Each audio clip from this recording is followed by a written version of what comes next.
Welcome to another edition of Sounding Board, the podcast where we can't come up with a decent tagline. Brilliant. That's just thrown me. Well, we're back in our podcast chairs. Yeah, it's the first time in ages that we're actually in the podcast chairs, in the podcast area. Yeah, we don't actually have a studio, but we've been doing stuff over your house because your wife broke her arm and obviously needed some help throughout healing. So I take it she's doing better. Yeah, much better. Yeah, she's got She's got a removable one now. She's got a removable cast, and I've also bought her a splint, like a long splint. It's designed to go past the elbow, but She has got tiny arms. We just stuck it on here, on the forearm, so she can kind of move her wrist and still be okay. So excellent. So her experience of the NHS hasn't been terrible. No, rubbish. Oh well, I mean, it's not.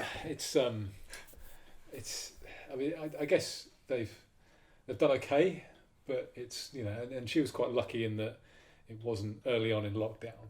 But it wasn't. They're not great by any stretch of the imagination. Yeah. And she's half Austrian, so she's lived in Germany and other places, so she's had Austrian healthcare before, German healthcare before. They're all miles better than anything we get over here. Right. And even hospital to hospital. So that when she was younger, she had lots of work done in Great Ormond Street. Yes. Which is kind of much better than anything you get locally. Yeah.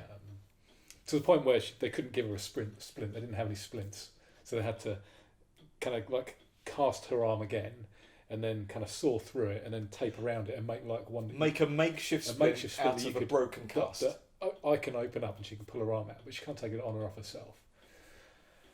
So I had to kind of buy her a splint afterwards, and That's crazy. They didn't have splints that kind of covered the wrist. So when I fractured my hand, I had the classic one where you put your thumb through and all that. Yeah, so they have them that go down to about here. Yeah, which is fine if you've got my type of injury. But if you've got like a wrist fracture, then it needs to go further down, because she had two fractures, so she needed a longer one. They just didn't have them, and they did when she was a kid, because obviously she's probably broken her arm 20 times before. So. Yeah. So you just sourced one yourself. You found something that worked. Yeah, I bought one that I thought was about the right measurements, because this was just on Amazon. And I thought, you know what, I can effectively repurpose that, because it's for keeping your elbow straight if you've got an elbow injury. Yes. So it kind of go around the elbow. But we just kind of slid it down and that works okay. It just works fine, yeah. But they didn't have anything like that. Well, and the fact that they're like, well, I'll tell you what, we'll put a cast on, then we'll cut it, that's a bodge. And she had to force the issue to get that as well, because they were saying, you need to stay in plaster for another 6 weeks. And she was saying, well, no, hang on, if I'm going to plaster for another 6 weeks, it'll be probably 12 weeks in plaster, even more, 14 weeks in plaster. Her wrist is going to seize up. The bones itself, even though the bones will be healing, if your bones don't move and don't have any pressure on them, they start losing density. They lose bone density, and her density is only probably 10% of ours anyway. Yeah, so you want to maintain. So she was saying, no, I need to be able to take this off. So she kind of forced the issue, and they kind of did a box. Some elastic bands. Yeah, like a Blue Peter job. But it's fine. It works. But if she hadn't been pushy, then that wouldn't have happened. Yeah. So you can often get your way in the NHS if you're pushy and if you're willing to just kind of not take no for an answer. But if you're a bit meek and mild and you're not like that, you shouldn't have to. It shouldn't have to be like that. But that sounds. I mean, that just sounds like politics and democracy in general. Don't you think? That's a little microcosm for the ones who shout the loudest, get their way. That if you were to democratise everything, then you'd have a meeting, and it'd be all the ones that again shouted the loudest in an individual meeting about a subject. I know, and anyone who's been in any meeting at all knows exactly the type of person that they are. Yeah. That will get their way and you all don't, the time. You don't want those people to get their way. No, not at all. No, there's a reason for the checks and balances and hierarchy of a business in order to try and avoid that. And it doesn't entirely avoid that anyway. There are still the shouty people that people will go along with in those situations that aren't the right people. Well, that's an interesting place to start. I mean, I've obviously seen you and your wife and asked about hospital stuff, but not gone into any detail like that. Yeah, it's crazy what you have to go through just to get anything done. So are you fitting well now? I know last time I've been fine the whole time. This is a little minor outbreak. 3 positive test results in our office. So we sent everyone home, and obviously at that point, I've given people the choice of, I'm not self-isolating. I'm not been told to. Track and trace haven't been after me. I don't have any symptoms, but the very easy practical thing I could do is just stay away from people for 14 days as a result of that, because I was very much in close contact with these 3 people. But no, I'm fine. So either I've got ironclad T cells that have just battered it away, like Trump. Like Trump. Do you know what? That's what we should say. Our last podcast, Trump cells, was on T cells. Brilliant. Our last podcast was on the day that he announced that he tested positive or yes, something. He was. And we discussed whether or not it was going to be election changing, what would happen if he died, all this kind of stuff. And you said, look, he's just going to bat this away because he's Trump. Because that's just what he does. And lo and behold, he did go to hospital, or, the Walter Reed Medical Centre. Did you see the photographs of the kind of apartment that this... It's amazing. Yeah. Yeah. Is that what healthcare should look like? Well, in an ideal world, for those who pay the most, of course. What? The same with Why not? The same with the people who pay the most for their cars have nicer cars than everybody else. Yeah. And houses. That was the Bentley of healthcare, wasn't it? But yeah, absolutely. Although, going back to those photos, because they were obviously he released the photos. There were a couple of him like kind of signing some sheet of paper, and it's supposed to be a blank sheet of paper, wasn't it? Well, so he did some stuff to camera. He did some stuff, and then there were the photo shoot things. Yeah, and it was obviously a photo shoot, but I don't think it's not like he's the first president to ever do a staged photo before, or any politician. Of course. So, but there were all these leftists on Twitter were saying, "Oh, look at the EXIF data, the metadata on the images. It shows that they were taken 10 minutes apart. He had he changed rooms, had a full wardrobe change just to prove that he's fit." It's like, well, if he's fit enough to do a full wardrobe change in 10 minutes, what does that tell you?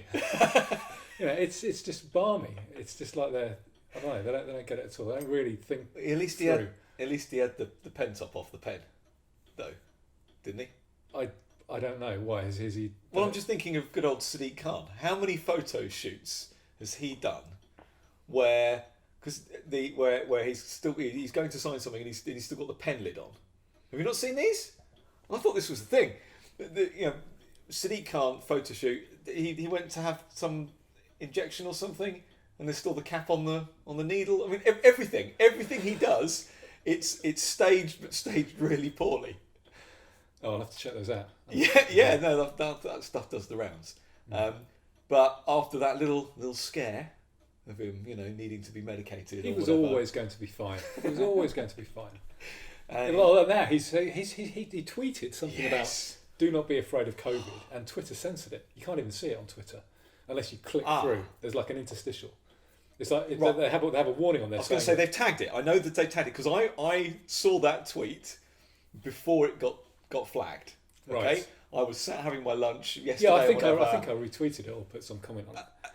Only half an hour after we tweeted it, and I'm just scrolling through my feed. There he is, and I immediately read it out to my wife who I was with. I was like, Trump's just tweeted, and he said this, and it was the one that said people die of flu all the time. It's not, that's normal. All of this, we need to get back to normal. And I read it, and I went, this could be a turning point.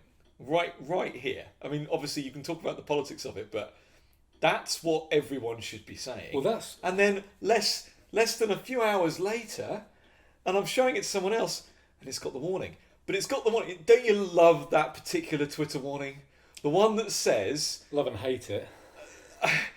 The one that says, this has been flagged because of material to do with COVID-19 that is misleading, but we think it should stay. We think it should stay here because people need to see it.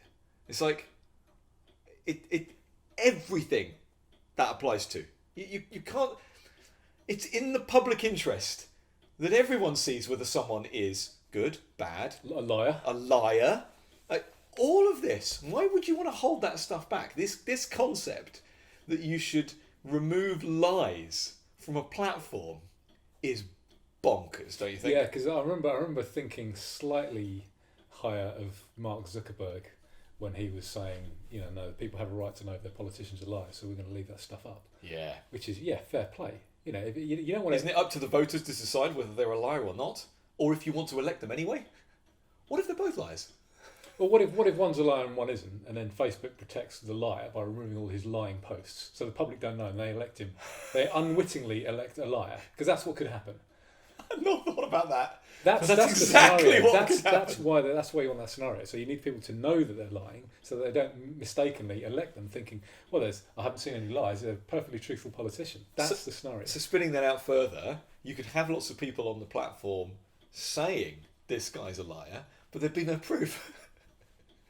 And so lots of other people would say, "Well, show me what he said." Well, can't, because it's been removed, because it's a lie. But then you get into obviously the who watches the watchers. Yeah, and that's scenario. that's the police. Yeah, and that's just you're going to have conspiracy theories, aren't you? Then the same people crying foul of Facebook and Cambridge Analytica and Russia are the same ones saying, "Shouldn't you be censoring politicians on your platform?" You can't have it both ways, can you? Well, they're not thinking it. They're not thinking it through at all. No. So no more outbreaks at work.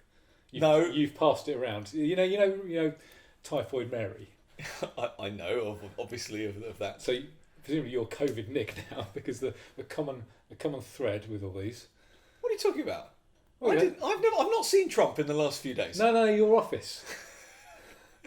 You think that just because you're the monkey on outbreak. Patient zero. Patient zero, the carrier. Well, you haven't got it. Well, obviously we're brothers, aren't we? Obviously the same thing. Anyway, Trump saying, not that this is a hoax, not that this is a scam, saying these are the numbers for flu, these are the numbers for COVID, we should probably get used to this. There is nothing, there is absolutely nothing factually inaccurate in that post. Would you agree? Oh, completely. Yeah? So any concept that it might be misleading or anything, I think is utter nonsense.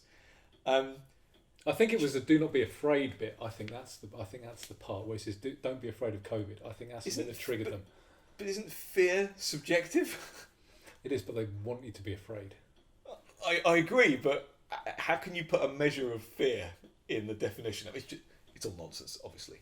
It's a personal. In fact, they've probably got an entire team, haven't they? An entire team of people just on Trump's tweets, having a little debate. They probably have a little committee. Every time he tweets, they have a little meeting discussing, because it takes a couple of hours normally. Yeah, or they probably. Well, I don't think they wait for the complaints to come in, which they obviously will. They can't censor all of his tweets, much as they'd like to. But Why I don't think, because I think they would lose too much of their market share. I think if he's so popular, if they just banned him from the platform, then people will go elsewhere. But I don't think they have to have meetings, because they all think the same way. There's never going to be so any just take it in turns to ban him. Yeah, there's no diversity of thought, is there? So I don't think I need. But now that Trump's said that, does that help or hinder our cause? Because if Trump says something, then everyone wants to do the opposite. And he said what we think is right, what the evidence says. I think it will depend on whether he wins the election or not. So if he wins the election and he says, right, we're scrapping all these restrictions, and then America, and there isn't an apocalypse. Yeah, and then America is fine, then that will be good for the cause. I think if he loses, but can he? This is the thing. Different states have done different things. I don't think he has the actual power. No, but he can stop all the grants and stuff at a federal level. Yes, and to be fair, he's already. Look, he's quite happy to send a stimulus check to every American. He can stop that. No, but I'm saying he is happy to do that. At the moment, he's in a little battle with Nancy Pelosi. Oh, yeah, I've seen those tweets. Make it just a stimulus check. I'll pass that right now. Okay. Now that's a big statist thing to do, but it's still not as big. You know, we're talking relative terms. You know, the package that they want to pass is full of rubbish, and he's saying, "Oh no, you want to help Americans? We'll send them some money." So I think he's playing the politics pretty well, even if it's obviously not what we would do. Can you imagine though if Boris Johnson wasn't I mean Trump has probably got 20 years on Boris Johnson. Yes, I think almost exactly. Yeah, but he's clearly fitter. Yeah. You know, if Boris wasn't wasn't obese and a layabout, he could have batted COVID away, or not even got. I don't think Trump got COVID. I think he had SARS-CoV-2. Yeah, and that's as far as a mild reaction. Yeah, and that's as far as it got. And I think he milked it for all it's worth. I don't particularly believe the conspiracy that he just didn't have it at all. But I think he was like, oh yeah, I've got a bit of a sniffles. Down we go. I mean, the fact that he was in there for what 48 hours or whatever. The people in my office have, in quotes, suffered for longer than that with their cold-like symptoms. One of them had as much as a fever. But can you? I mean, that's what Boris should have done. That would have been amazing if Boris had have got it and been fine, and then instead shoulda, woulda, coulda. He's afraid for his life, and we get months and months. Do you think that's what it is?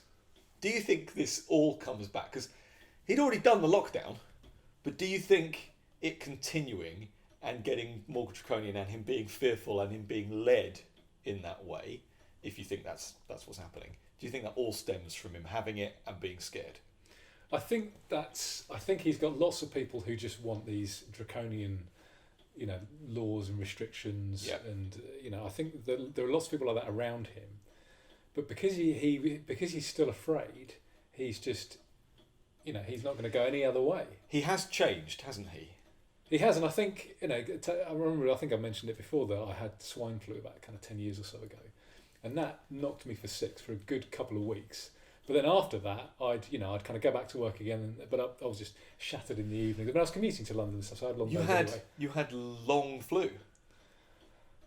It's just a fatigue you get after having the flu. Post-viral fatigue. Yeah. So, but I had it after mononucleosis.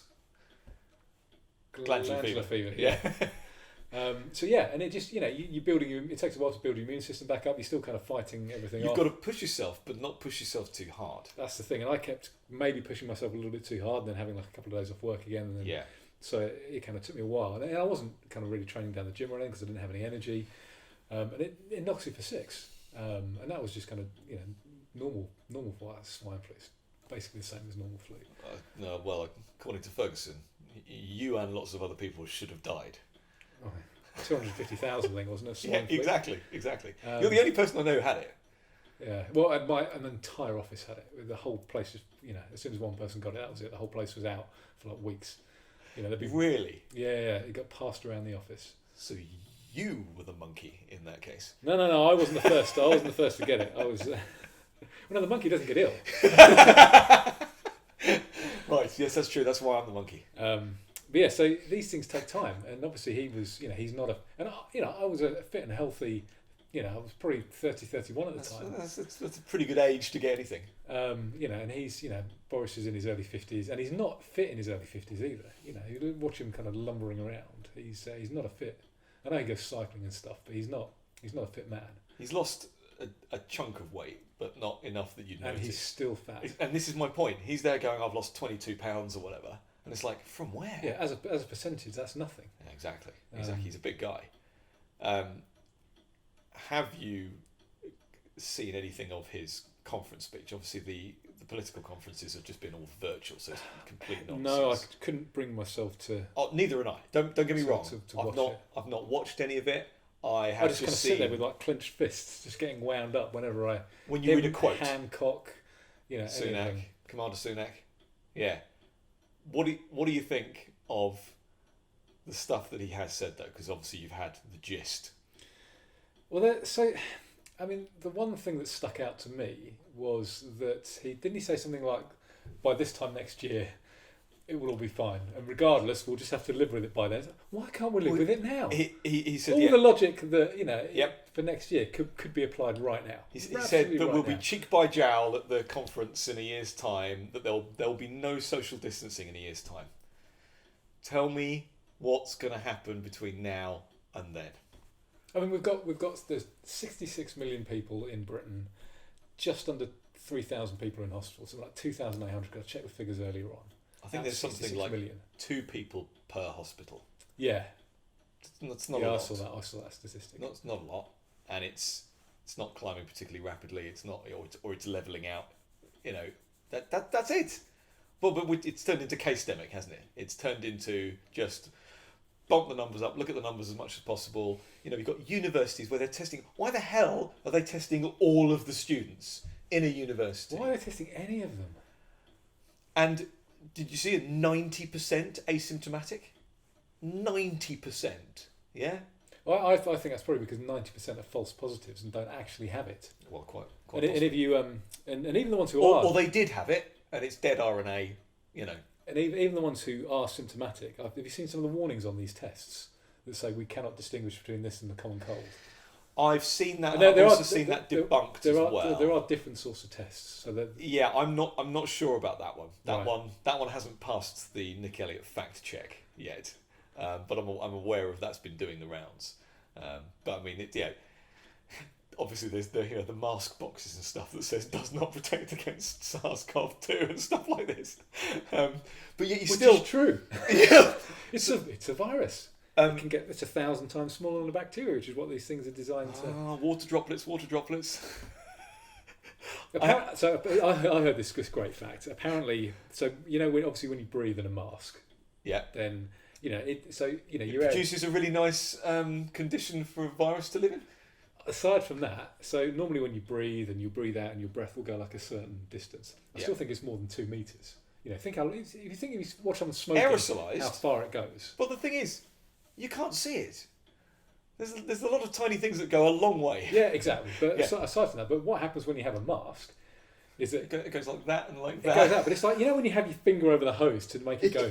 It's like that. So you're covering your mouth, and now your breath is shooting miles because it's like concentrated. So, well, and the people that you're... And the people to the side of you are getting absolutely blasted. Exactly. No, it's all nonsense. But I actually had someone engage with me yesterday when I trotted out my standard line. Is this about your trousers? I trotted out my standard line. Trotted might not be the right word. Which is masks stop a virus like my trousers stop a fart. I worked hard on that phrase and getting it just so, and I must have tweeted that in reply now a good 10 times to people over the last couple of months since the mask kind of came out. And somebody's finally bitten. Somebody has finally bitten, and honestly started getting into the pseudoscience of defining what a fart is. I mean, it's just brilliant. A fart is volatile particles and all this. Then accuse me of being a bedwetter and saying, no, the analogy you want is that your trousers will stop you pissing yourself. But not because of water droplets and all this. It's like, have you seen that? What are you talking about? That is one of my. Have you seen that meme that they've put where there's the guy who's like you've got 2 naked people, one of them's peeing on the other, and then have you not seen this? No. It's my favourite, right? So this is what people send you when you say you don't want to wear a mask. They'll send you this meme, and it's like 2, not stick men, but this kind of 2 cartoon characters. And there's the one on the left hand side is peeing on the guy on the right. And it's all about my mask protects you and not me. So it's like, they're both naked to start off with. This guy's getting covered with pee, and then the next one is the guy on the right hand side is wearing trousers, and it's like it's protecting you a little bit, but not very much. And then the last one is where they're both wearing trousers, and the guy's standing there peeing himself with his trousers on. It's like these are the mask wearers, are they? The sorts of people who just pee in their trousers. Hell.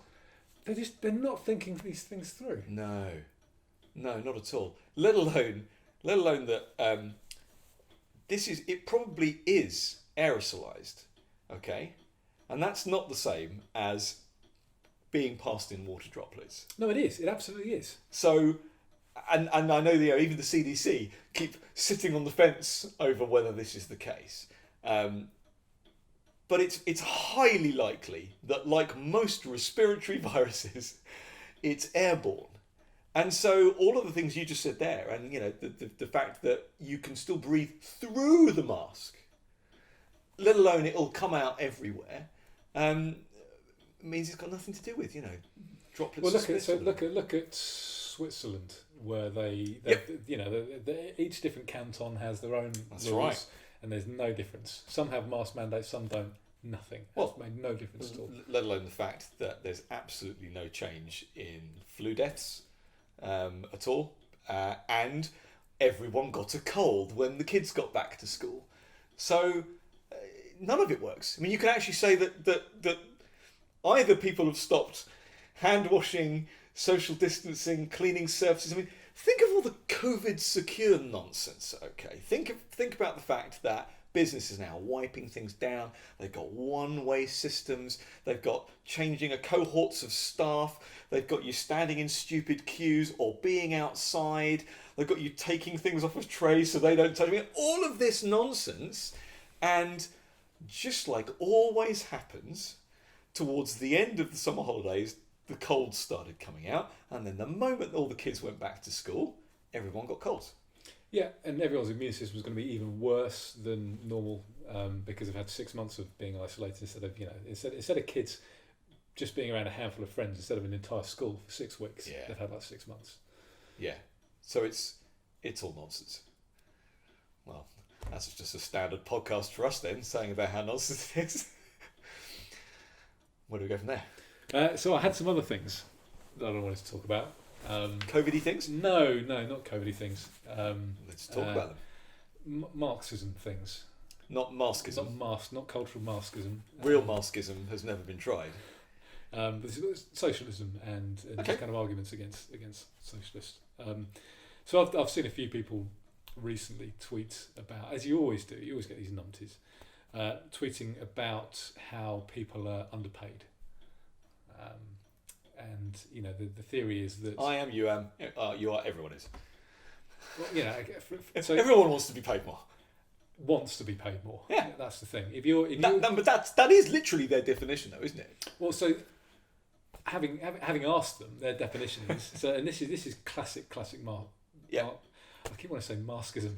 Marxism. This is classic Marxism in that Labour theory of value. Basically, yeah, it's not you don't need to go into it as in depth of that, but just zero profit. Yeah, so if a company makes something, let's say you're in a factory full of pencils, it's always pencils. It's always pencils. you're in a factory full of that makes pencils, and let's just say that let's make it simple. Let's say you are making the whole of the pencil, so you're not making a bit of the pencil that gets put together because that will complicate. Let's just say you're making the whole of the pencil, and you make a certain number of pencils per day, and you're getting paid a certain amount, and the difference. Are you mining the graphite yourself? Sorry, I'm not going to complicate this. Carry on. You're just making bloody pencils, okay? however it is. So the number of pencils that you make in a day gets sold, and you're paid a certain rate, and obviously the rate that you're paid is not the same amount as the number of pencils. So that excess value, that's you're being underpaid. There's a value difference, and to the Marxist, what excess value? Profit. Right. On the selling of the pencils. On the selling of the pencils, sure. the pencils make a certain amount of money. Yeah. So you make 10 pencils a day. Yeah. 10 pencils are sold for X, but we only pay you half X. Are you taking into account the costs of the factory and all of that kind of stuff as well? Are you simplifying there? So this is what I'm leading on to. So according to them, sorry for asking constructive questions. According to them, you should be kind of paid that whole amount of profit. So, and normally the way I tend to argue this is that is that I say that Marxists are only looking at one side of things. Yeah. So yes, an employer I employ you in my pencil factory. Let's just say. Yeah. And I'll pay you £15 an hour. Yeah. And their argument is, well, you are worth more than £15 an hour to me, otherwise I wouldn't employ you. Yep. Of course. Yep, that's absolutely right. And they said, well, okay, so if you're worth £20 an hour for me, I should pay you that £20. I shouldn't be making a profit out of you. Right. But that's just very one-sided. The other side is, obviously your time is worth less than £15 an hour to you, otherwise you wouldn't do it. Yes. So Yes. you're actually getting a good deal out of your employer. You're both getting a good deal. It's a win-win situation. That's the way I normally explain these things. Yes. But the other thing, the other way I kind of wanted to do, the thing I wanted to point out, and you were alluding to that earlier, is that no, that's fine. So let's say you're making pencils or whatever. The value of the pencil at the end of the day, even if you are making The every price single of the pencil. pencil. Sorry, I just want to make sure we get the terms right here. Okay, that's fine. I mean, I was talking about the value from the profit. Okay. To be honest, it doesn't really matter. Yeah. So even if you're making all the pencils yourself. Yeah. And obviously you get given the graphite and the wood and whatever. But you're making all the pencils yourself. Yeah. And there's an amount of profit at the end of it. To the Marxist, that should be all yours because you're making all those pencils. But who's to say that profit is just because you're making that? You couldn't do it on your own. What about the land that you're on and the factory that you're in and the capital goods that the factory owner has paid for? The reputation that it might be a business that's 100 years old. Yeah. Who's going to sell it? There's so of these much. things. So it's just the idea that you should have all of that. Well, let's go further.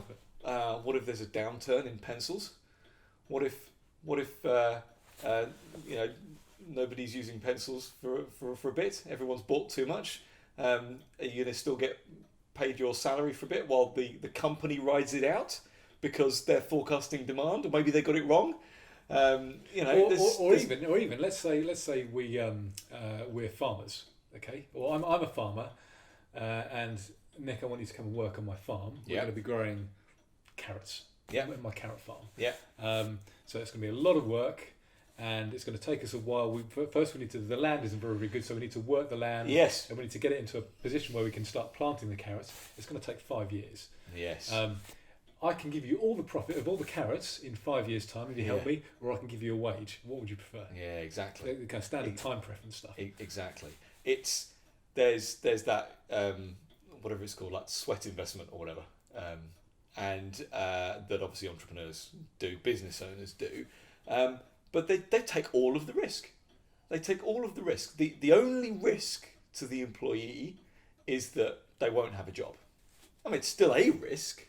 And then they are relying on good risk management and sound practices of the business owner, and them able to pivot. If nobody's buying pencils anymore, then you want that business owner to repurpose and start making something else. Wooden rulers or something. Exactly. But the point is that they have to do that. The worker doesn't get to do that. So there's if you want some of the risk, you've got to. If you want all the reward, you've got to take all the risk. It's nonsense. So I just wanted to. We haven't talked about that for a while. I like that kind of stuff. So I wanted just to kind of debunk the absolute madness. Marxism is just so one-sided. It's just all about if you're a worker and you're employed, then obviously you're the underdog. But there are so many daft things about it. Obviously my boss makes profit out of me, and so he should. Otherwise, what am I there for? Yeah. So there's obviously excess value there. To use their own terms. So I don't like the term, but I'll go with it. There's profit there that my company is making out of me. But who makes more out of me? My boss or the government? I can tell you, right? I can tell you for a start that the amount I pay in tax. I mean, I had to pay my corporation tax the other day for the final time. I was about to say, because obviously there's a lag. Yeah, there is. You've been full time now. This year's been awful because I've had to. I've obviously kind of. Can you do some jiggery pokery to lessen it? Is there? Not really, because it's because it is done from last year. So you have to plan ahead. I've had to plan ahead, and obviously I've been paying.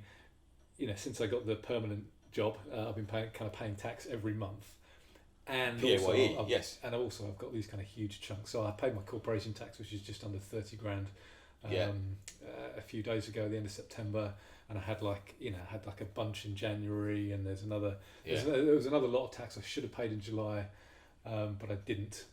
because you have the option because of COVID, you have the option of delaying it. So I'm going to delay it and get the interest of I'd rather get the interest myself. Paid in January. But yeah, I've been paying 50-60 grand a year in tax. My boss doesn't make that out of me, but that's fine to the Marxists. They're fine with the state making money out of you, but just not your boss. That's because we're spending it to make everyone equal and fair. I'm my contract with me and the company, or me and my boss, is a voluntary, is a voluntary contract. Yeah, according to two-sided. It's a win-win situation. He's happy, I'm happy. According to the Marxist or the socialist, I'm being exploited by him. Yet I'm not being exploited by the government for 60 grand a year. It's I do like that. That's a good. I've never heard it expressed that way. I like that, because obviously we talk all the time about the lack of social contract, the lack of any contract. You can't go back to the government. You can't go back with any public service and go, I wasn't happy with that, or I didn't get delivered what I should. Can I have my money back, please? Those rights just don't exist. Tax is taking and never giving. So I like that. I must admit, I think it was when, Ambassador Sunak he gave this conference speech, I think, a few days ago or something, before Boris. Boris is always the last one. The leader's always the last one, isn't it? And again, didn't watch any of it, but someone says to me, so he said, taxes have definitely got to go up. And it's like, I mean, of course. I mean, I've been saying, even my son knows that his children paid for our meals in August. Okay? I am using this opportunity to educate my children on real world economics, and certainly the tax and spend system of government. That was a great conversation to have. What do you mean, Daddy, that our grandchildren are paying this? But when Sunak said taxes have to go up, something just clicked in my brain. And for the last few days, ever since then, there's been this thing just niggling me in the back of my mind, saying to me, whatever it costs, go and avoid as much tax as possible. Go and spend money in order to adopt any of these schemes, do whatever you can. It is morally right for you to do whatever you can to avoid paying the government, of course, as much tax as possible. But to that, not just simple stuff. I'm talking, stupid schemes and constantly being in court and all of it. And I am totally up for it now. I want to minimise my tax to whatever extent I can. And I'm properly going to look into that along with the company, because why wouldn't you? I want no part in it. If you were to look, let's say it's never going to happen, by the way, but let's say that the government or a future government turned around and said, you know what? That government got it all wrong. We got it all wrong. These were the wrong policies. And I'm not just talking about the opposition coming in and saying, well, we wouldn't have done it like that. But I'm saying that all of the evidence, I mean, it's there right now. The facts are there right now. But to come out and say, we shouldn't have done that. It didn't work. And now we're not going to do it anymore. But by the way, this is how much it cost. To have not agreed with it, to have not consented to it, for it to have happened, for it to have been proved wrong, and I've still got to pay for it? And my children and my children's children have got to pay for it? We're going to be paying it for like the next 100 years or something? Well, yeah, I think we've only just finished paying off all the World slave War ships One. Well, yes. That was 2015 or something, wasn't it? That's right. And how long ago was that? Right. That's right. You and I have been paying off slavery. Exactly. And so I want nothing to do with it. I've been trying to figure out where I want to live, aside from Britain, because there's me too. That's a common thing, I think, now. What are your general ideas? Switzerland is one for me. Switzerland. And we have actually got some friends there, which could help. Yeah, Switzerland doesn't seem too bad. It's and I guess it would be. Yeah, I mean, because I could feasibly work anywhere for my company at the moment, and we've got within a certain number of time zones, or because to me, it's going to be really annoying if I'm 5 hours behind or ahead. Yeah, I mean, it would be annoying. I need to be kind of European. Europe probably. I mean, Africa's fine. Yeah, but you know. But even if I kind of change company or whatever, I'm I mean, you're on Brooks in where is he? Somewhere like Puerto Rico, isn't he? I mean, that sounds quite tempting. I still quite like places in Mexico. Who's the Sharan? You should move to Sharan. But please listen to our other episode many a month ago on Sharan. Jeff Berwick, he's also done a couple of great podcasts on Sharan, and he's on the Anarcast podcast, which is fantastic, and is on YouTube as well. But he lives in Mexico, right? And he sorts out the Anarchapulco. Anarchapulco. Brilliant, isn't it? What a name! It's brilliant, isn't it? That's good. We've got one year. We've got to go there. Yeah. It's all kind of voluntarists and anarchists and libertarians and people who get together, get smashed. And when I can go on a plane without a mask on, then I'm leaving the country. But yeah, so he lives in Mexico and he quite likes it there. And he lives in a. I mean, obviously he's quite well off, but he lives in a neighbourhood where I think everyone's kind of like-minded, and so they don't let the police in.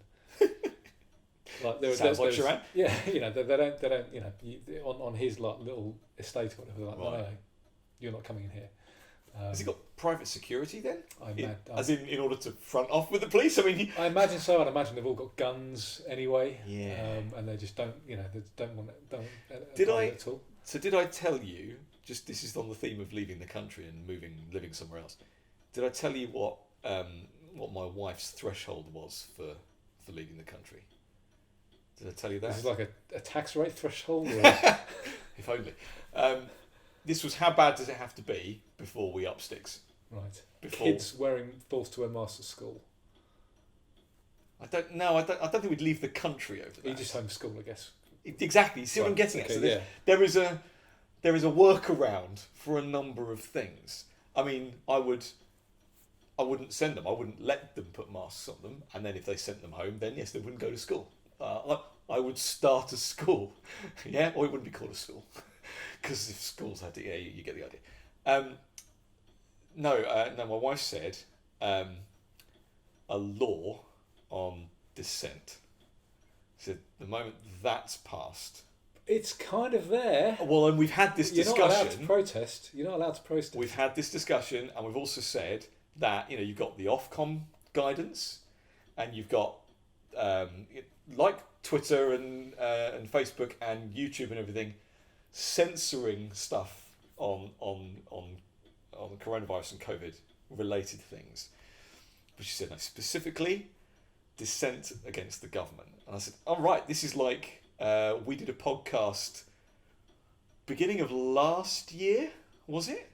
On the People's Democratic Republic of wherever. Was it Vietnam we did? Was that last year or was that this year? Was that this year? It might have been this year. This year feels long, so it could have been the turn of this year. Was it Vietnam? Yes, when they because the minister went over there and said, "Oh yeah, look at this fantastic contract we signed, and it's an example of freedom on the internet." And they passed a law banning dissent against the government, and so that's what my wife said. Was it if that's happened? And she said because. She pointed at me, she went, because they will cart you away. She was very specific that I would not be able to hold back from dissent against the government because I kind of do it all day long. So that's when the house goes on the market. That's when we up sticks and leave. But then there was all this talk, and they've kind of. Do you want to fetch some glasses? Oh yeah, they've kind of squashed it a little bit, which is the vaccine certificates or whatever. Have you seen anything about this? Yeah, I've heard that if you don't want to carry a certificate around, you can get a number on your arm. So you pour out some scotch. This is the Deveron. Don't think I've had that. It's the strange kind of blue opaque bottle that I showed you. It was I saw it in Waitrose and I hadn't seen it before, so I thought I'd give it a go. Right. That's not too bad. Okay. So I think we have had these glasses, Paul. But do you recognise these glasses? Yes, only because I didn't. They're what's his? It's the devil drinks out of these, isn't he? Lucifer. Lucifer glasses. Yeah. Yeah. I've got the. Shall I show our special friend? Show our listeners on iTunes. Do you know what? It's empty. It's empty. This did have Auchentoshan in it. Right. So this is the Lucifer set of glasses. Okay. Put that back. So to dissent against the government. Absolutely. Cheers. Yeah. So you can't. I needed that. Yeah, it's not bad, is it? Yeah. So yeah, you can't protest now, and what's kind of worse is that the laws are you can't protest against anything, but they're letting everything go except protesting against the government. Not protesting exactly, or masks or whatever.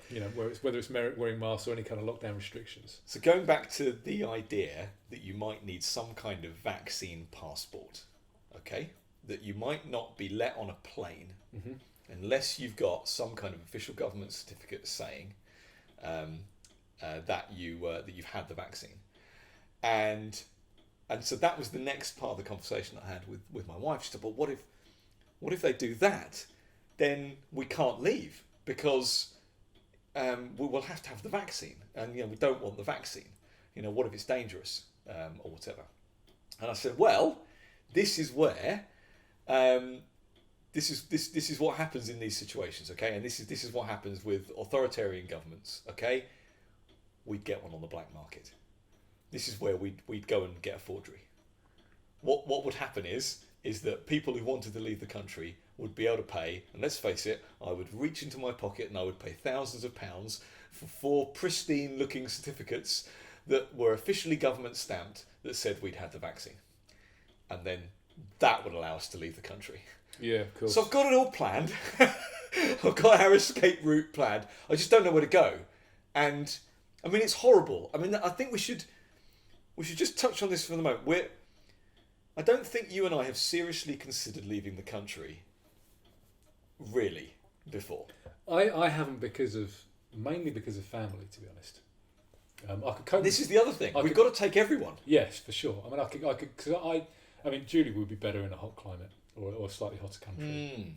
So it would be great if we could move somewhere closer to the equator. Yeah. I mean, south of France or something like that. Yes. Or Spain or whatever. I mean, obviously they're probably not the best places to move to, but Yeah. I get what you're saying. So yeah, somewhere like that. But I didn't want to. I wouldn't want to leave you and this is it. And everybody else, our parents and others, brother absolutely. Number 3 and yeah, exactly. Even brother number 3. So that's the issue. It's where, isn't it? But people are definitely having these conversations. And this is it. I've never considered. I think I've in the past I'd dropped it in and I'd said sometime probably in the last 2 years. Probably said to my wife, "What would it take?" Just had a little thought experiment. What would the government have to do for you to leave? And she's like, I don't know. But now, the point is, she's now had that serious discussion with herself, and it'd be horrible. I mean, let's be very clear. This is leaving your homeland. It would feel like you are being forced out of your home. Yeah, it would feel like you are, I think, homeless for a long, long time and maybe forever. And that's not to say that where you go wouldn't be necessarily not welcoming to you, that you wouldn't be able to make a nice life, but there would be something that made you feel always that you were forced out, that you had to abandon your life and all the things that you hold dear. We are somewheres, yeah. We like where we live. That's why we live here, and we've lived here for a long time. And it's not to say you don't travel and look around and go, this might be a nice place. And it would be completely different if we were millionaires and we could just kind of have houses elsewhere, and we could just afford to go back and forth whenever we wanted. Whereas we're not rich people. We would have to move, and that would be it. You might visit once or twice a year, and that's it. Yes, and you wouldn't see green England again. Well, but you might never come back. There's a very real possibility that you might never come back. And I suppose my conversations have turned into, I never thought, but obviously this is the case, never thought that we would live through a truly oppressive regime. You know, everyone thought that the UK was somehow immune. So this is classic Hayek. If you read Yes. The Road to Serfdom and some of his other stuff, he talks about, there's this idea that it won't happen in Britain because of the British, and that it happened in Germany and because of the It can't happen here. Because of some kind of culture, or the Germans are just different from us. Pure evil. It's it's absolute rubbish. He kind of it can happen anywhere. I think so. Just moving on, but still on the same subject. And I've just, people watching this will have seen me kind of You weren't being rude. flicking through my phone, but I was trying to find this quote, and so I've been rewatching the X-Files recently. Oh yeah, you mentioned this. I've been rewatching Friends of all things because it's a long time ago. It's not quite real, and it's easy watching. Well, so I remember watching it in the kind of the early '90s, and I've always loved the X-Files, and I've tried to get Julie to watch. We watched it first when we got cable for the first time. Do you remember that? Yeah, it would have Sky One. It would have been like 93, 94, something like that. Yeah. And so we're watching it, and I've kind of rewatched them maybe once since, or some of them, and I've tried to get Julie to watch it, but she's like, no, not really interested for some reason. And she loves all this kind of stuff. She loves anything about aliens, paranormal, all that kind of stuff. Normally, this time she's like, oh, this is actually very good. Finally. And you've literally been watching it from episode 1. From the beginning, from the pilot all where the way he's through. spraying the X on the ground. Yeah, that's the one. What's happening there? Well, maybe nothing. Right from the pilot, and we're getting towards the end. We haven't done it for that long. We're getting towards the end of season 2 now. We're sort of watching an episode a night, 1 or 2 episodes a night. But there was one in the beginning of season 2 where they're kind of conducting an experiment, where people are kind of getting messages on their kind of alarm clocks and digital displays, and they've got elevated levels of adrenaline and stuff. They're conducting this experiment, and it's all about fear. And there's a quote from Mulder where he says, because they're saying why they're doing this, and his quote is, "Fear. It's the oldest tool of power. If you're distracted by fear of those around you, it keeps you from seeing the actions of those above." Oh, brilliant! I'm getting kind of goosebumps just saying that. It's a fantastic. I mean, it's incredibly well written, but and that's and people have known about that for a long time. That's nothing new.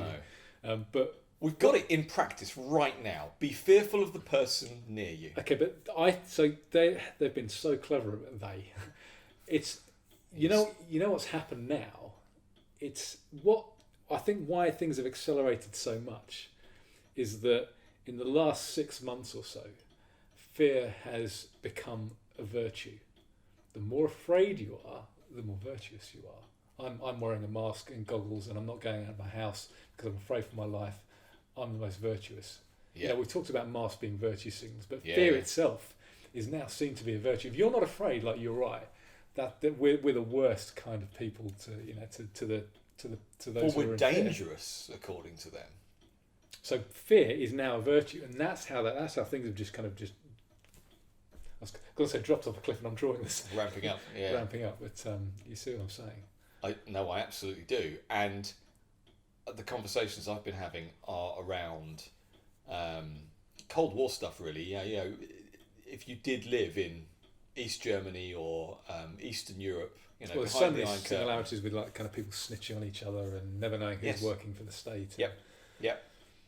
And yes, there are people alive, obviously, right now that went through that, which is why to me, I've got in my back pocket Eastern Europe as a place to go, because they've got a recent memory of this, and so they're not as likely to go down that. Sure, particularly places like Lithuania and like Poland, of course. Well, Estonia they certainly had a very simple tax regime before, if you remember. I think we talked about that. We did, yeah. And they tweaked it a bit, but it was very, low and flat taxes. Yeah. And Poland, obviously, they had the worst of it in World War II. They escaped the fascists, and they come under communist rule for decades. Yeah, so exactly. They've had enough of all kinds of totalitarianism. But I'm interested in what the parents told their children. while they were growing up, if you know you exist and you live in this totalitarian regime, and whether it's fascist, communist, who cares? You're under the thumb of the state. You're at fear for your life in case you dissent. And what do you tell your kids? Do you tell your kids that that's what they're growing up in? Do you tell them, by the way, this isn't normal, and hopefully one day we'll get out of this, but just keep stum? Do you bring them up to be ready to live outside of that, and to always be ready just in case they've either got to run or in case freedom takes hold and they are liberated? Or do you say, no, this is normal for your own good? This is normal. Well, see, I've thought about this a lot, and what it's like building in Stockholm syndrome into. Yeah, one of the things I've thought about is that would I do, so I kind of, I guess I see you and I as being perhaps slightly more enlightened than some people, because we've kind of taken a step back and thought, hang on a second, none of this is right. Yeah. However you want to centrally organise, your country, it's all wrong. And obviously there are different levels. You've got like kind of North Korea and places. And I remember thinking, like, if I was living in even now, would I be better off believing in government and believing in the state, and just thinking, and just in my own merry little world, thinking that they're doing the best for us and we need to be. Well, you're in red pill, blue pill territory. If you're thinking like that, aren't you? Yeah, you could just take it and then just accept it. Yeah. So who's the guy in the Matrix who decides to go back? Wants to Cypher. Yeah, of course, Joe Pantoliano. He wants to go back. Would you be him?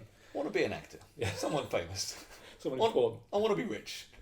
Would you be him? So I've been kind of thinking about that, but also I've been thinking, I really don't understand how people could, and maybe it's different, but I can't understand people having kids in those scenarios. Like in North Korea, why would you have kids? To be honest, I wouldn't want to have children now. This is a. I wouldn't, I wouldn't want to have kids to grow up in this. I know it's different when obviously you had your kids. I understand. No, but this is why I asked the question: what did they do? What did they say? Because I don't know what to say to my kids. I am obviously bringing them up to appreciate freedom, but I'm not, drumming it down their throats. I've changed my language actually. That we early on tried to insulate them from all of this, and just tried to get on with things. And obviously we're talking about homeschooling and stuff, so it wasn't easy. We couldn't insulate them entirely from this. But we said, look, they're having to close the school, so we're going to do it this way instead. It'll be fun. And we just tried to make everything an adventure.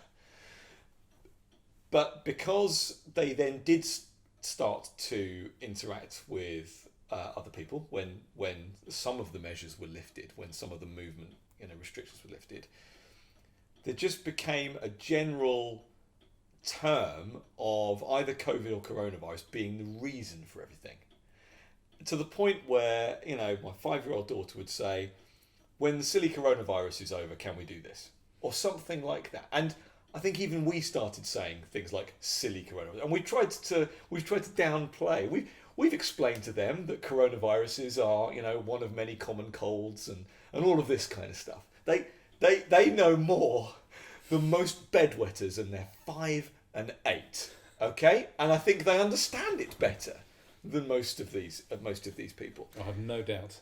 Yeah, but actually, I've changed my language over the last couple of months and corrected them if they say, because of coronavirus.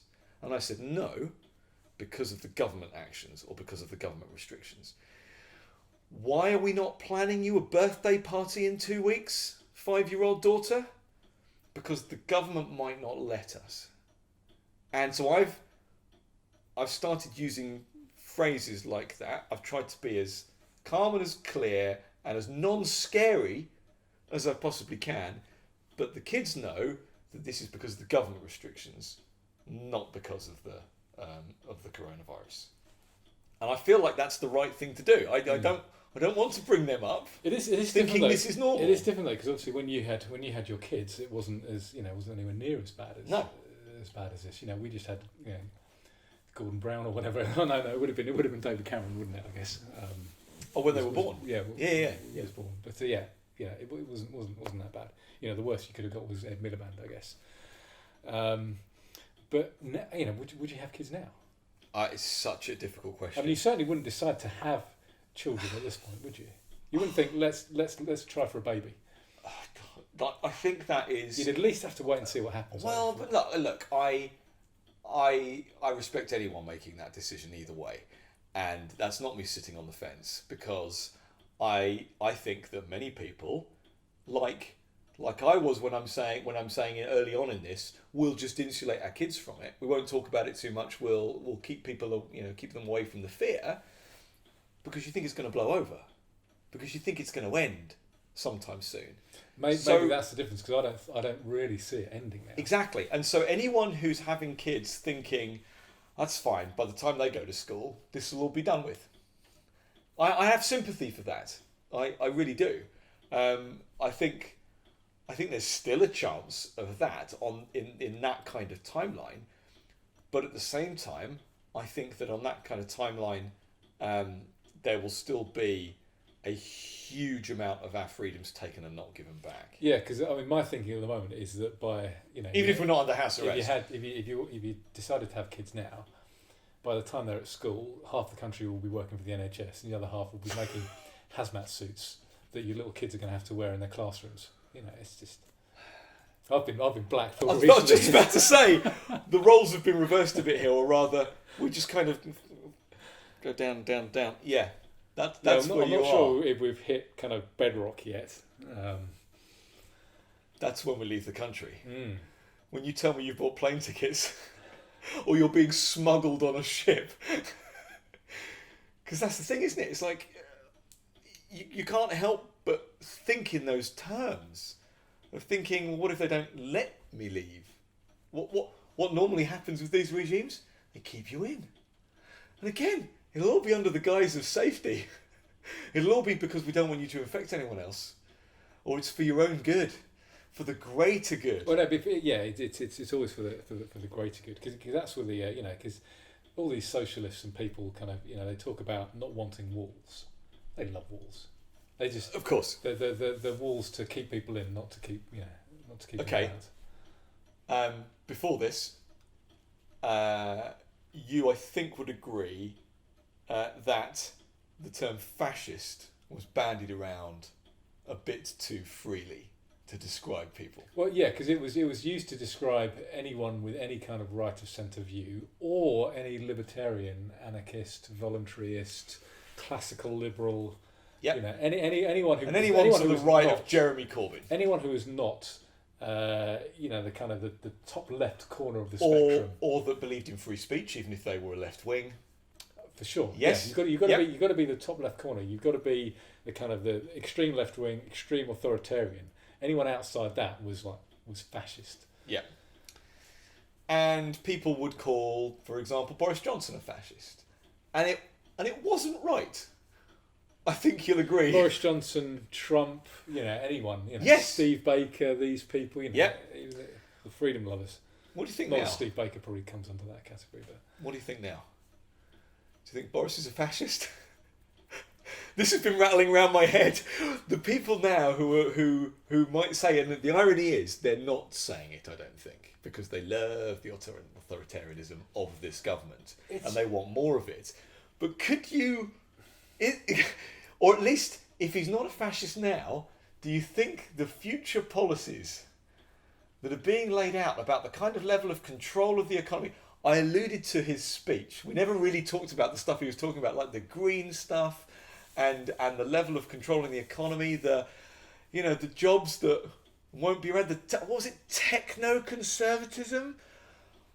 All this nonsense sounds a bit fascist to me. Am I being extreme? Am I being unfair? I think he's... Am I being guilty of those things I've accused others of? I mean, he's certainly more to the right, but he's also more to the left. I mean, he's just as both? He's just as communist as he is fascist as well. well. So what's the term other than I know I keep going on about my hard centrist and soft centrist, but there needs to be a term that's as abhorrent as fascist and communist for these hard centrists, because hard centrist doesn't sound too bad. But they're extreme on both sides. Yeah. I mean, the talk of the collective language is there for all to see. He uses the term collective all the time, doesn't he? At the moment. So what is it? But this idea that you are controlling the economy. I mean, that's fascist, isn't it? Mm. Other than the bits that you have absolute control over, like the NHS, which is communist. Yeah. So you're right. It's this perfect blend. It's hard centrism. It's extreme centrism. But even that extreme centrism doesn't sound too bad. Oh, did you hear? Radical centrism. But did you hear what Steve Baker described himself as after caving? Oh, I mean, he's been a huge disappointment once again. But he does it all the time. Yeah, all the time. He kind of says these things. Builds himself up. Wears the 1984 T-shirt that would appeal to you and I, at least to a point. And then caves. He did it on Brexit. With May's. I might be getting the term wrong. Did he call himself? It was like the day after. Was it radical moderate? Did you hear this? He was on like the politics program. I'm not sure. I think he described himself as a radical moderate. That's just an oxymoron, surely. It's nonsense. All of it's nonsense. But he just winds me up. Get the oxy. Yeah. Yep. I was sceptical about his when he wore the 1984 T-shirt and came out and said all these things. I'm like, you know what? I'm going to hang fire until you get to vote. And sure enough, proved right. Mr. 38% or whatever. So yeah, I'm not impressed with Steve Baker. Right, so we're black-pilled. We're being betrayed by people who describe themselves as remotely libertarian. Boris is a fascist and a communist. We're ending this podcast. Well, we want to leave the country. Yeah, but I'm okay. So let's go back to America. I'm hoping that Trump will get in, and that all this kind of COVID nonsense will get rolled back. Polls say he loses by 16 points. Yeah, but I think I don't trust polls. Who are they polling? Yeah, I don't trust. And they could. I mean, it almost seems more likely that he's going to lose this time than he would last time. Yes, for sure. But I think this might be, of all of the poll upsets of the last 5 years. You think this is going to be the biggest? I think this might be the biggest. I want it to be. There was that guy. I saw you retweeting a guy who I'd seen tweeted. He said, "Like, I predicted this in 2006, and this in 2000. Yeah, I predicted Obama winning way back in 2006, years before I predicted this and this, and he had like this track record. Or he's predicted all of these US things. Yeah. Trump is going to win. This one isn't doing it. This one isn't doing it. Yeah, I retweeted that with a smile on my face. I'm thinking, please. Because at the same time, you've got Andrew Neil tweeting, everyone's saying that Biden's a shoo-in, and I'm still holding fire. I'm hoping that people, when they come to the polls, are going to think, I can't vote for someone who's nearly dead, and then and just or Kamala Harris. Yeah. If he dies, what happens? Or for someone that woke. They're really playing the woke card. And I don't think it's going to play well for them at all, despite the polls. So I have dumped my portfolio completely. So I invested for the first time. I've never had any money. Okay, we did the house up with inheritance money from Caroline's aunt. Okay, we didn't have the money to do it, and I finally got to the point in my life where I've got some money, and I'd been trying to convince my wife for about the year previous that we shouldn't just have it sat in a crappy ISA, okay? That we should actually invest it in the stock market. Or at least part of it. It's like, let me play with some of our money, okay? And then the stock market went, obviously, because it was February and March. And I'm saying to, come on, this is a once in a generation opportunity. I didn't have the money. We were starting the company. We started the company in 2008. I had no money. We had no money. Yes, please. And I didn't have even 10 grand, even 2 grand, to dump into Barclays shares because I knew they were going to go up. This time I was like, we have to do this. Cheers. Freedom and capitalism. Freedom and capitalism and rational long-term self-interest. Lovely. Fantastic. We've got to make the most of this. Now, I said this last time in 2008, and here we are with another crisis now. But they don't, they might even have. They may only be happening every decade or 15 years. So we've got to do this. Play the long game. Let's do US shares, and because I can do that easily with the bank I'm with, and let's pick and choose, and we'll come up with the rules, and we'll leave them there for 3 to 5 years. Okay. And we're playing the long game. I'm assuming here that it might... And this was me in February and March saying this stuff might not recover for years. And I think that's being borne out. So I bought loads of shares. I also bought some gold. And some Bitcoin, didn't and you? I bought crypto in general. I bought Bitcoin, Ethereum. Did you get some Ethereum. I bought some Bitcoin Cash, but then I dumped that quite quickly. I've bought Litecoin, and I've now bought Stellar as well. All right. I bought not that much, not as much as you, but I spent a few £100. Right. So I remember Bitcoin when nobody else knew about it, right? When it was worth like 10 pence or whatever. And I remember thinking, well, hence I bought some Stellar now. And I don't trust this yet. And every time it was like, and then I didn't even think about it. And then suddenly after like a couple of years, it's worth 300 quid a coin now. Like £300 a coin if I'd have invested when it was 10 pence. We've all been there. The number of times I've even read about it in mainstream media over the years, going, really should put some in that. So and every time, I wouldn't look at it for months or a year, and I'd go back to it, and then suddenly it's worth £1,000. And it got to the point where it was like ramping up. And when it was like $16,000, I'm like, you know what, I'm just going to bite the bullet. Stuck a few hundred quid in Litecoin, in Bitcoin, in Ethereum. Yeah.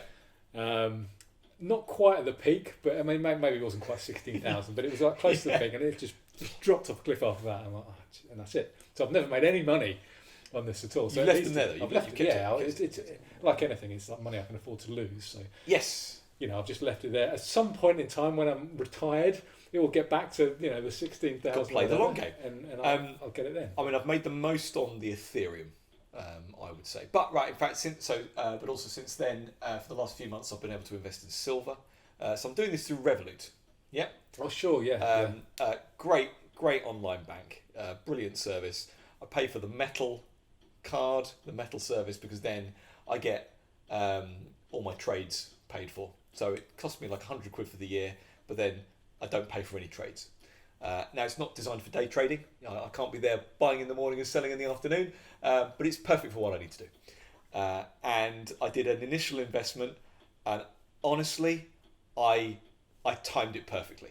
I'm not saying this is anything other than luck. Okay, I was prepared for it to continue going lower, but I invested on something like the 20th of March. This was right before lockdown. Yeah. And honestly, we were scrabbling around. I'm like, get me the money. It takes time to get the money out of accounts. I'm like, just get me the money. And I'm signing up, and I'm jumping through hoops to get this because it's doing this. And I'm going, it's going to turn. It is going to turn. I don't want to miss it. And obviously, it's fine. Even if it turns, it's fine because it's already gone down a lot. I hit it perfectly. Honestly, if I'll show you some of these graphs, it's like this. You bought then, and it's just gone up. So I've made a profit over this period of time, to the tune of about 33%. Blimey, over the last 6 months. Yeah, that's incredible. On everything, okay. And generally speaking, if there's been some days or weeks where it's started to go down again, then my commodities have gone up, and vice versa. So I've hedged there as well. I invested in tech stocks. I invested in everything. But I put some decent sums of money in things that were massively risky. Okay, I invested in airlines. I invested in nobody's using them obviously. I invested in cruise lines. I'd say ferries and stuff you were investing in. Yep. Has anybody? I mean, nothing's folded. Okay, and the ones that are the riskiest ones, I've made the most on by a country mile. I've made over 100% on those riskier ones. Wow. Okay, and these are places that still aren't able to trade. The cruise lines and things. But also your Apples, your Microsofts, your Googles, your Facebooks. They've all done tremendously well. but I dumped my portfolio and I've put it all into crypto and into gold and silver. Nice. All of it, okay? And I'm not saying I'm some sage. I've never done this in my life. This was intending to be there for ages, so I was going to ride out anything. But I didn't think far enough ahead to the election, the US election. And my gut feeling is that it's going to be turbulent and that potentially it's going to drop no matter who gets in.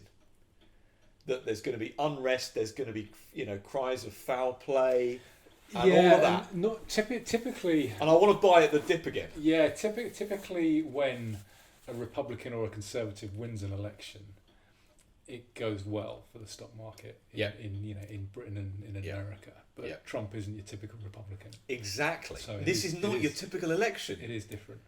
Exactly. So I've made that decision. Mainly, I'll tell you what it is mainly, I think the dollar's going to tank. And so I just don't want anything in dollars. So it's not that the investments themselves might not grow. Sure. I want to get out of the dollar. And we suffered. My investments suffered just because of the dollar as much as anything else. Yeah, of course, because the dollar hasn't gone well. Exactly. So I've more than made up. That's fine. But I want to get out of the dollar until after the election. So who are you investing your gold? So presumably you don't have your gold yourself. No, this is all done through Revolut, and they're very careful to tell you, they're not going to send you any gold. You don't own it. This is like gold equities. It is, and it's probably like fractional reserve, isn't it? Presumably, if it gets very bad, I would move out of that, and I would get something that will actually physical gold. Yep. That will, even if you don't house it yourself, somewhere that will you can pay for, and they'll stick it in a deposit box in some hole in the ground in Switzerland. Totally. But you want actual gold that they can't get. And I know that is still the next. That is bury in the garden or whatever. Yeah. No, I know that is better than what I currently have. Although the crypto is fine. Obviously, crypto is crypto. Do a whole podcast on that. But that's where I got. I think that's going to be okay. And it's not saying it's not going to go up and down. But I've already made a return of 33%. That's good going. It's not bad for 6 months, is it? It's not bad for 6 months' work. And I'm planning on doing it all again. I will invest again, and I still believe in doing this for the long term. I still think put it this way, those riskier stocks that still, when people fly more and sail more and, going into it, there's events companies and things, they will all grow again when the US gets past this. So at that point, I'll be back in there again. I mean, bearing in mind, I invested in things that I knew would be risky, but I invested in things that I knew would do well in a pandemic, like computer games companies and stuff like that. EA have been like this, and Disney and Spotify and Netflix and things like this. They've obviously all done well because everyone's stuck at home. But enough investment advice. It will have to. I mean, you're kind of banking on it getting better though for some of these things because obviously now, Cineworld and some of these cinema companies are going under now, which is tragic, absolutely tragic. I love going to the cinema. Obviously, haven't for months. Honestly, it was actually quite heartbreaking getting the email from Cineworld with them actually laying out this is what we're doing and why. It's heartbreaking. It's that is of significant cultural. I know. Well, I remember Dad taking us to it must have been like the ABC cinema in Peterborough and the Odeon. There was the ABC Odeon and the Odeon. There were two. I don't remember an ABC. I thought it was an Odeon. There was an ABC as well, which is a tiny little place. I think it's probably not much bigger than your TV. It's a tiny little room. Wouldn't fit. It was like being in a classroom. The first films that I remember, possibly before your time, maybe. No. The first films I remember seeing at the cinema, were honestly I got taken when I was young. Yeah, Return of the Jedi. Yes. Back to the Future. Yeah. How old were you in Return of the Jedi? You must have been like 3 or 4. 4. Maybe. Was it 84? I think it was 84. Yeah. Maybe. Yeah. So I'd have been 3 or 4 that year. One of the Superman films. Superman 4. Might have been with Nuclear Man. Yeah, awful film. That was maybe a couple of years later. Yeah. Don't know. But Back there to was the Future. Did you Back get taken to? That was 85. That was Brilliant. We watched that the other night. Oh, it's fantastic, isn't it? We got into a time travel conversation with my son and just got the bug for it, and we've watched Back to the Future and Back to the Future 2, which is set in 2015. I know. 2015! Absolutely fantastic. So we've got the third one still to watch, the Wild West one. Well, if they made Back to the Future now and they went back in time, they'd have to set it in 1990. That makes you feel old, doesn't it? That's just crazy. But yeah, that's my cinema upbringing. Yeah, Star Wars, Indiana Jones. Yeah, I remember getting taken to the pictures as kids as well. We'd throughout my childhood, Dad would kind of take us to the cinema. I remember when. Do you think cinema's dead? I hope not, because I remember when they're building a new cinema in Peterborough, or they started. They used to have the Broadway, didn't they? That huge thousand. Yeah, no, but you know, Queensgate, the main shopping centre. Oh, they're having one above. They're extending that. It's never been touched, for because 40 years or whatever. There are places there's like one in Romford where they kind of built a cinema above a shopping centre. It does really want to have like restaurants around there, so you can go and have a meal and go for the That's mixes. their plan. I works don't know really whether well. they've stopped or halted, building work or whatever. But I remember when Would I had you build a cinema right now? not right now, no. But I remember when I was in my when I used to work at Pole Assurance, kind of 20 years ago. People used to. I remember like you get like gifts from your team and the birthday and stuff. Yeah. So I'd get like that. That kind of big encyclopedia of films. I remember people getting me that. I'd get cinema vouchers because people knew. I used to go to the cinema every week. Back in the day, I used to love because there's something about feeling the rumble in the seats and the sound and everything about it. Just an amazing experience. I haven't been since they've reopened, and that that's because I don't want the nonsense. I don't want it.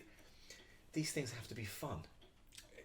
For sure. Going abroad, going on holiday, going to the cinema, going to the pub, and going for a meal. There are certain things that I always say. I always obviously get like a huge popcorn.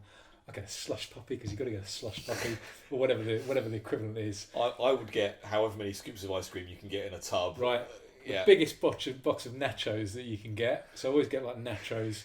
You must have spent about 50 quid every time. I normally get at least one hot dog. Oh, I spend more on food than I do on the cinema tickets. I have to have all that. I love it. You are the cinema goer. You are the cinema company's perfect guest. And well done for supporting them. I always say, you can always go in there and say, "Can I have this?" Like, "Oh, but would you like the deal where you get the biggest size for an extra 50p?" Of course, I want that. I want the biggest popcorn and a drink that you're never going to be able to manage. But now Cineworld and Picture House have closed their doors. I know. It's tragic. So I was listing all the bad things. Were you trying to come up with something good? Well, no, I was just saying that if you're investing, then I would probably wait a little bit longer because unless things start to show that they're going to get better, some of the things that you will invest in that would under ordinary circumstances bounce back. If it takes too long, they're not going to bounce back at all. They're just going to fold. Yes, agreed. So that's like a really long-winded way of saying that perhaps don't invest in cinemas right now. Yes, absolutely. Unless they're small independent ones. Apparently some of the small independent ones are doing okay relatively. Right. It's the big ones that are going under. Yeah. Well, and you see, this is an interesting thing, isn't it? We're kind of against, corporatism.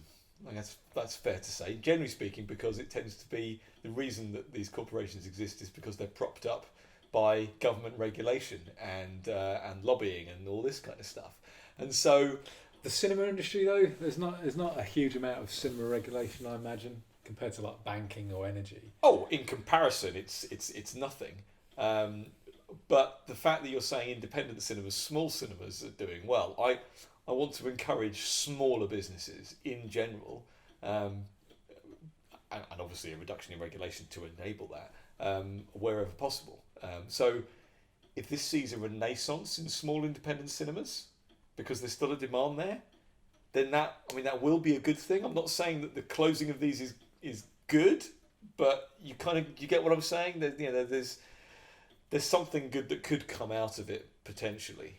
Yeah, I'm hoping that cinemas are just going to exist and that people aren't just going to think, we don't need them anymore because I've got my 60-inch screen. I've got a flat screen TV and Netflix, because it's not the same. Yeah. And I guess I'm prepared to. So have you ever been to the Lux in Wisbeach. No. I think it's been taken over recently, but it was. I Is think that the one where you could get sofas and stuff? Yeah, so every single seat is either a really comfortable armchair Right. or a sofa. So you can go on there and get seats at the back. It's tiered. You have you can have sofas so you can kind of lounge around with your wife. Coffee tables. Nice. There's a bar there, so you can go down there and you can go and get a drink, and then kind of take Because it. you used to go to the Deluxe Cineworld in Huntingdon. Yeah, this is miles better. I know, and exactly, and that was just a minor nice. amount better. Still better because you can go and get beers and stuff. Yeah, because it's a bar. But this one, you can, there's a bar there. They have a proper intermission where they stop the film and they kind of have the graphics on the screen, and you can go and get more food and drink. I miss intermissions. There's a number you can text. So if you run out of beer, you can text the number and say, "Look, I'm at seat number whatever. Can you bring me a pint, please?" And they'll sneak up and bring you your pint and your extra popcorn and your hot dog and your nachos and whatever, and you don't have to leave your seat. It's amazing, and it's Yay, fantastic. capitalism. Really, but that's just a small independent. But that was a really, really nice experience, particularly for long films. You're like watching Lord of the Rings. Yeah, you want an intermission. You need an intermission. Yeah. I want to end this on one positive memory we had from our childhood. Do you remember when Grandad took us to see Basil, the Great Mouse Detective? I was thinking about that film the other day because I've been listening to Sherlock Holmes. On I bought mum and dad bought me The Adventures of Sherlock Holmes audiobooks. Great. This is a couple of years ago now, and I listened to those, and then they bought me The Hound of the Baskervilles. More recently, but still probably maybe a couple of years ago. And I was re-listening to them, and I thought, you know what, I'm really enjoying this because I was getting a bit bored of podcasts. I just want not that I'm you ebb and flow. Yeah. Not that I was finding myself wanting to listen to stuff a lot. Not just at night, during the day, whenever I'm doing stuff. But you can't listen to podcasts because there's just so much information to take in. Well, and they're too political and they're too COVID at the moment. And I just wanted to listen to something that I kind of already knew the story, or just stuff that was like easy to listen to. And there's a guy called David Timpson who's read unabridged all the Sherlock Holmes stuff. So I was re-listening to those, got through them again, and thought I need to find more. So I kind of searched and managed to find he'd done the complete work, the complete kind of Sherlock Holmes. You've always been a Sherlock Holmes fan. Yeah, for sure. It was my favourite books ever. But I managed to, I couldn't find it anywhere. There were places in America, but it would cost, hundreds. Shipping would be like $150 or whatever to ship it over, and it would be some second-hand copy because they weren't making them anymore. I finally found somewhere on Amazon because I kept checking out. The Amazon Marketplace. Yes. I finally found somewhere who did them on. He did like a new copy on Amazon in Britain. Right. Managed to find some from somewhere. Because you couldn't download them either. It's not like you could have like a subscription service, but I want them forever. Yes. I don't want to have to pay £10 a month for the rest of my life to listen to these things. So I've managed to find them, and I've been listening to that. Like in the evenings before I go to bed and stuff. Whatever. I'll listen to a podcast and I want something relaxing. I'll listen to some Sherlock Holmes, and I remember thinking, because I've been since I've been listening to that, I've been watching some of them as well. So some of the old. So I've got on DVD all the Jeremy Brett Sherlock Holmes, which are great, and obviously there's the modern Sherlock with I can't remember his name. Cumberbatch. Benedict Cumberbatch. Yeah, he is good as Sherlock. He is good. It's a good series. You have to give it its due. It's good fun. But I've seen that relatively recently, so I've been going back and watching the old Basil Rathbones. Oh man, and they're great as well. I mean, he's brilliant. I forgot about him. And I'm him. thinking, right, what? And I was looking around, and I've just been searching for different people portraying Holmes. There was one with like Christopher Lee portrayed Holmes. Didn't do a particular. I mean, I love Christopher Lee, but he didn't do it particularly well. Yeah. And there was Peter Cushing played Holmes, so I've kind of watched a little bit of him. A few other unknown actors. And there's Basil, the Great Mouse Detective, and I'm thinking I've got to watch that, and maybe there's Rattigan and. Honestly, I have such fond memories. Yeah, I had the strip of the sticker albums. We had the sticker albums. No, I forgot about that. I used to collect the stickers. You and I have got to find, purchase, and watch together Basil, the Great Mouse Detective. Yeah, sure. And on that bombshell, let's call it. Thank you so much for listening to Sounding Board with me, Nick Elliott, and my brother Andrew. Share us, talk to us, comment on us, do whatever you like, and we'll see you next time.